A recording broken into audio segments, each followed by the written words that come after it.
En République démocratique du Congo, explosion dans une église, au moins 10 morts. On va également parler du Tchad, des militants, des transformateurs déclarés morts sont vivants selon le gouvernement.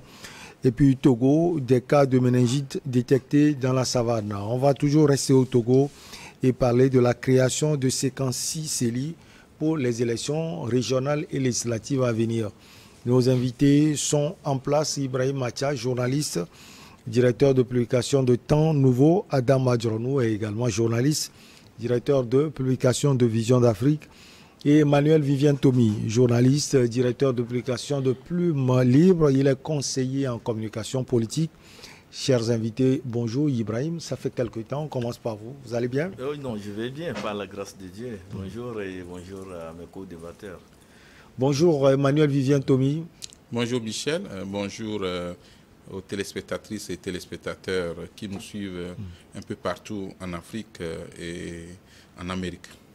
Bonjour Adam, ça va? Oui Michel, ça va. Ça fait quelque temps aussi. Oui, merci de m'avoir invité et un bonsoir spécial à tous nos amis qui nous suivent de par le monde et spécialement au Bénin. On commence donc par la République démocratique du Congo où au moins 10 personnes ont été tuées et 39 blessés dimanche dans un attentat à la bombe dans une église au nord-est de ce pays. Attentat attribué par les autorités à un groupe armé affilié à l'État islamique. Alors Ibrahim Acha, on voit ce genre de choses souvent au Nigeria, mais pas en République démocratique du Congo. Oui, bien sûr. Au Nigeria, c'est fréquent avec la secte islamique Boko Haram et même, disons, dans le Sahel aussi, c'est fréquent avec les groupes terroristes qui sévissent là-bas.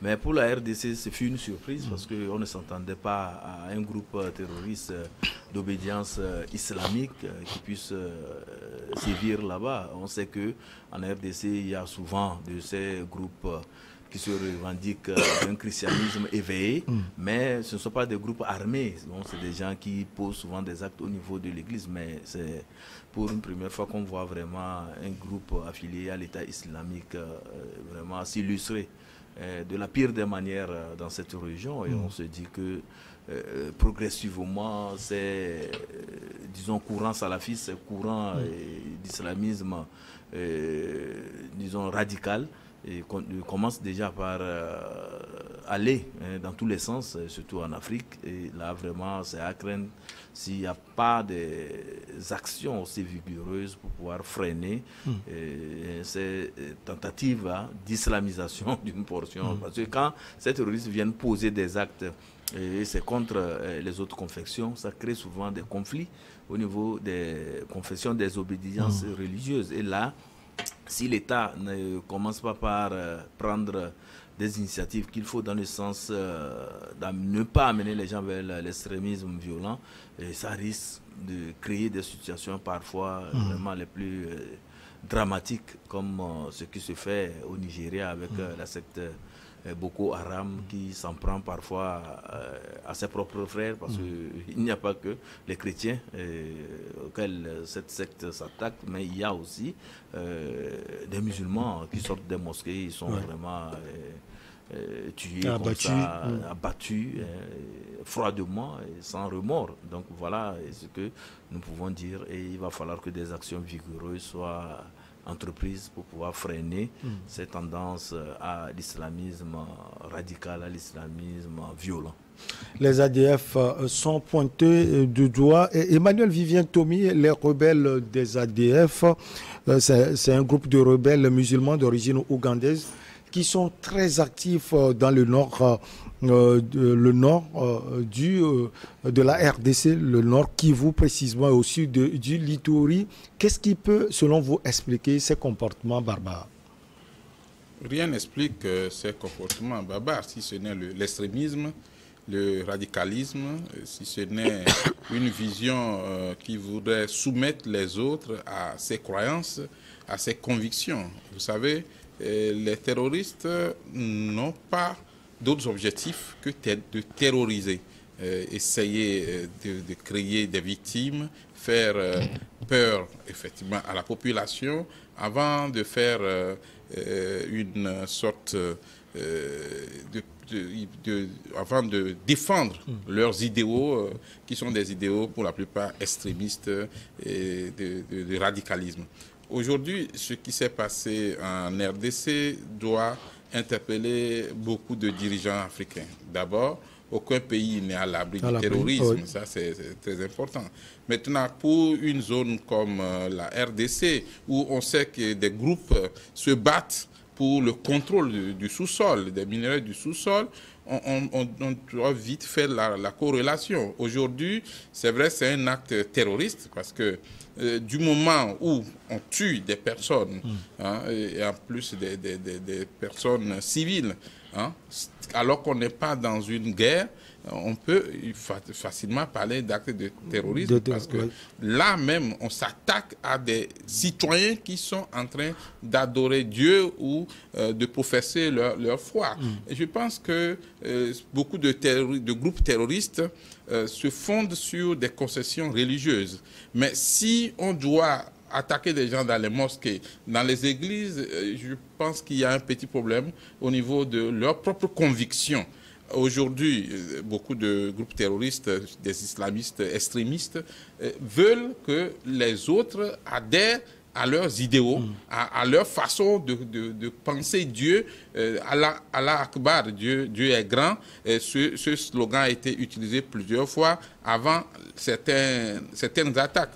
Aujourd'hui, ce qui se passe en RDC interpelle du moment où la RDC fait face également à d'autres guerres à la frontière et au niveau interne. Si ces attaques terroristes doivent se répéter, la population vraiment va en souffrir. Il est très important que, au niveau des forces de défense et de sécurité de la RDC, qu'on s'organise pour, dans la mesure du possible, prévenir ces attaques. Deux, au niveau de la population, il faut que la sensibilisation passe pour que, les gens puissent signaler ou donner des informations sur des attaques éventuelles, mais aussi savoir se comporter quand il y a de ces genres d'attaques. Aujourd'hui, le monde est en danger. Quand vous avez un regroupement qui dépasse un nombre de personnes, il faut nécessairement prendre des mesures de sécurité parce qu'on ne sait pas quand est-ce que les esprits du mal vont frapper. Alors finalement, c'est un pays en proie à des violences de tous les côtés. Adam Adjaranou, on parlait des rebelles du M23. Maintenant, ce sont les ADF. Ce groupe existe depuis toutes les parties, si on peut le dire, de la République démocratique du Congo sont prises par ces groupes. Oui, et vous savez, cela n'étonne pas. Lorsque vous prenez la République démocratique du Congo, comme vous venez de le dire, et finalement c'est une région qui est en proie à des difficultés liées donc à des groupes armés. Aujourd'hui, nous voyons pratiquement, et lorsque on analyse un peu, disons cette attaque-là, je pense qu'on est bien dans une logique d'attaque terroriste. Et surtout, ce qui est nouvelle dans cette attaque, c'est vrai, nous avons parlé de résurgence en ce qui concerne donc la région qui s'invite donc dans ces attaques-là. Cela on s'inquiète, mais je disais tantôt que cela n'étonne pas dans la mesure où lorsque vous prenez la RDC, c'est un pays qui attire les convoitises et naturellement dû effectivement à sa richesse.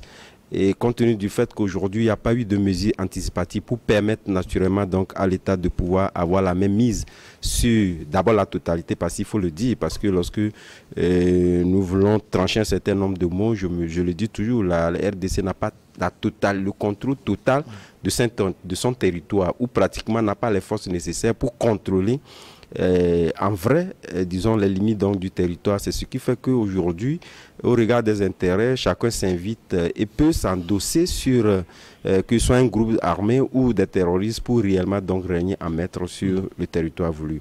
Donc je pense que c'est cette opinion-là qui pourrait éventuellement donc conduire à cette nouvelle attaque. C'est vrai que tous les pesanteurs ne sont pas encore réunis pour réellement définir de quoi il est question, mais nous pouvons quand même dire que d'une manière ou d'une autre, c'est une question également d'intérêt qu'ils invitent dans le débat. Mais ce qu'il faut faire, j'estime que le gouvernement doit être dans une mesure anticipative et surtout avoir des mécanismes d'alerte précoce sur tous les plans. Et étant donné que nous sommes dans un monde globalisant et ce qui arrive ailleurs peut naturellement donc arriver en RDC comme partout ailleurs. Donc aujourd'hui, on ne doit plus cibler le regard.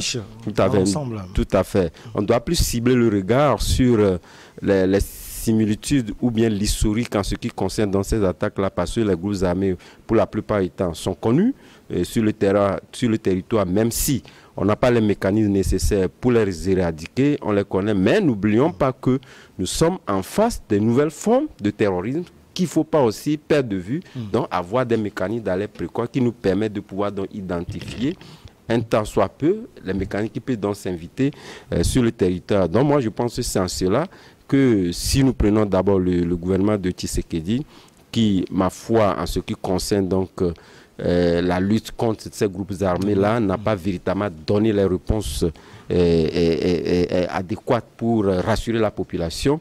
Il lui appartient, cela faisait partie de ses priorités. Malheureusement, cela n'a pas été exprimé de la plus belle des manières qu'on pouvait donc s'y attendre. Et à cela s'ajoutent ces nouvelles formes d'attaques que nous connaissons.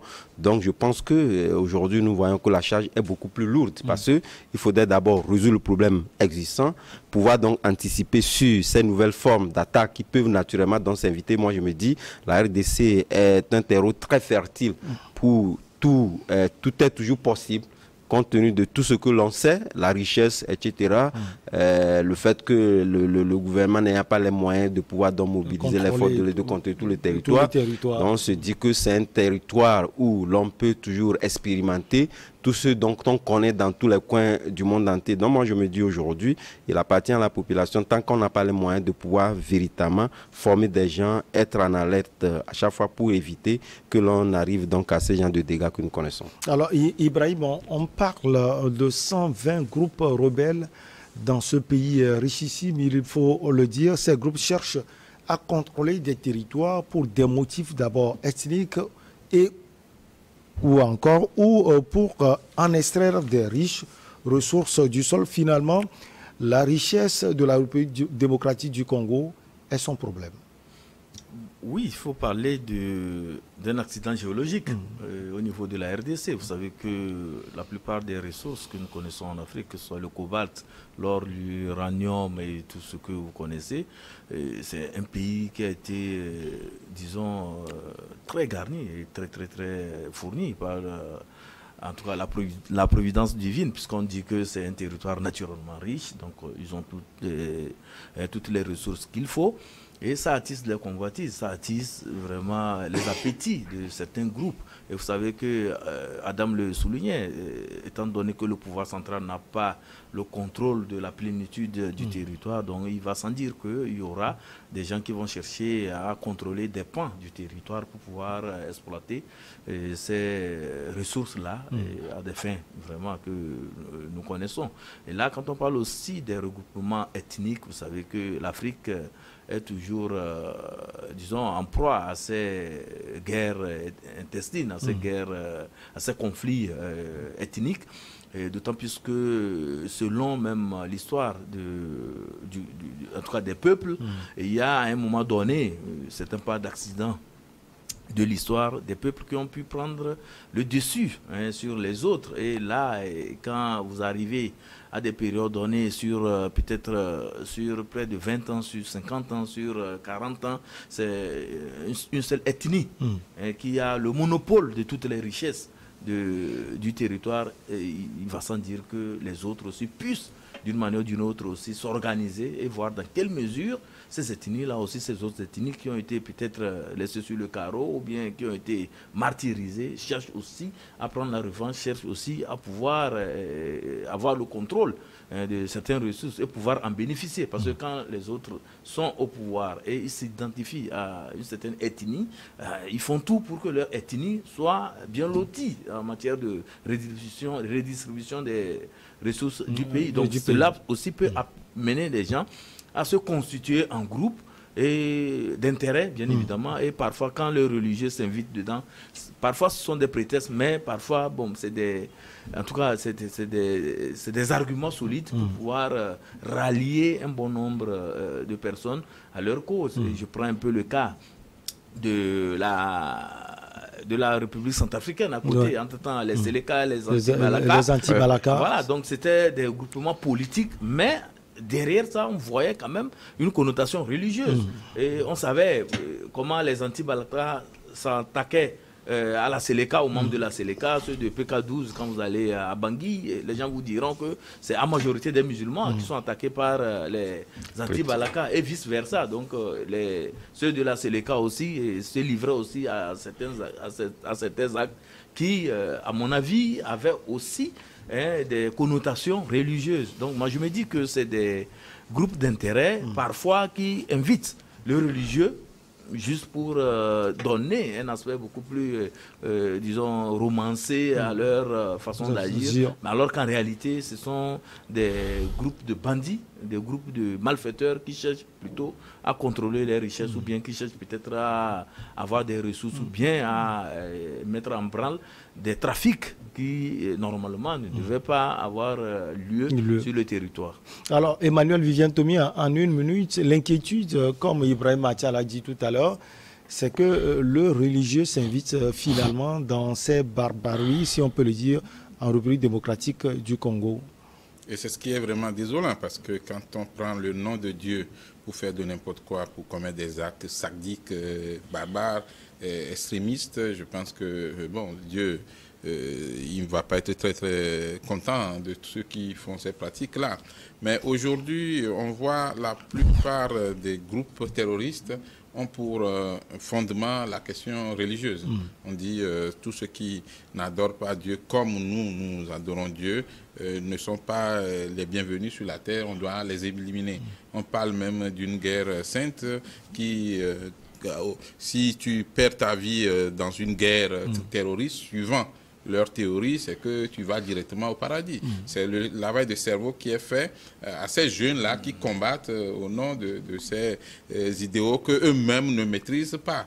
Aujourd'hui, ce qu'il faut craindre, c'est que dans un pays comme la RDC où beaucoup de jeunes sont en chômage, c'est très facile de les recruter, de leur faire un lavage de cerveau et de les envoyer sur le terrain pour commettre des actes de terrorisme. Donc il est très important que le pouvoir se ressaisisse. Vous savez, depuis le temps de Patrice Lumumba, il y a des territoires que aucun gouvernement n'arrive à contrôler. Déjà, pour circuler en RDC, il y a des zones où vous devez prendre un bateau, il y a des zones où vous devez prendre un avion. Et vous ne pouvez pas prendre une voiture et faire le tour de la RDC au complet. Donc, je crois que c'est des facteurs qui, malheureusement, ne donnent pas la possibilité aux forces de défense et de sécurité de pouvoir sécuriser au maximum le territoire. Et de l'autre côté, il y a les guerres avec les pays voisins, où bon, on parle de rébellion, mais tout le monde sait aussi qui combat effectivement en RDC. Alors au même moment qu'on doit combattre l'ennemi déclaré, il y a aussi l'ennemi invisible, parce que vous savez, le terroriste, ce n'est pas quelqu'un qui met au front « je suis terroriste ». Le terroriste peut être proche de vous, mais c'est quand il commet l'acte que vous vous rendez compte que c'était un terroriste. Tout ce qu'il faut dire, c'est la vigilance, la prudence et aussi la collaboration entre la population et les forces de défense et de sécurité. Alors, je voulais placer justement par rapport à cet aspect religieux, parce que les d'aucuns pensent qu'au niveau des musulmans, puis c'est pourquoi on me dit souvent des djihadistes, bon, ils estiment que la djihad au niveau de l'islam, c'est aller combattre, c'est le terrorisme. Sinon, au fait, c'est le terrorisme. C'est pourquoi je tiens à faire cette précision, parce qu'au niveau de l'islam, le djihad n'a rien à voir avec le terrorisme. C'est très noble. Donc, c'est des actions pour pouvoir amener les voisins. Moi, je dirais que l'islam est très noble. Très noble. Donc, il n'y a rien de belliqueux, de sauvagerie ou bien de barbarie, tel que les gens le commettent et disent Allah Akbar.